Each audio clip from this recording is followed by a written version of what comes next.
எங்கே போகிறோம்? குலதெய்வம் கோயிலுக்கு. ஆமாம் ஃப்ரெண்ட்ஸ், ரீசெண்டாக நாங்கள் ஃபேமிலியாக குலதெய்வம் கோயிலுக்கு போயிருந்தோம். இயற்கை சூழ்ந்த காற்று, இயற்கை, சந்தோஷமான குடும்பம் அமைப்போடு எங்கள் குலதெய்வம் அமைந்துச்சுங்க. அங்கே போனால் பசங்க கம்பத்தை பார்த்து காலத்துக்கு ஒரு நாய் மாதிரி மலையை பார்த்தோன்னே ஏற ஆரம்பிச்சிட்டானுங்க. வேகமாக ஏறி முடிச்சுட்டு ஃபோட்டோ ஷூட்லாம் முடிச்சிட்டு பிறகு ஒரு ஃபோன் யாரான்னு பார்த்தா சித்தப்பு. கறி குழம்பு ரெடி ஆகிடுச்சு, வாடா மகனே என்னாரு.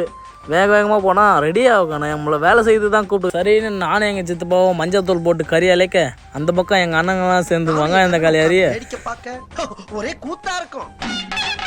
1 hour கழிச்சு கறி குழம்பு செஞ்சு முடிச்சாச்சு. சாப்பிட்லான்னு இலைய போட்டால் எங்கடா சாப்பிட்ற, கோயிலுக்கு போய் வந்த பிறகு தான்டா சாப்பாடுன்னு சொல்லி பெரிய குண்டா போட்டாங்க.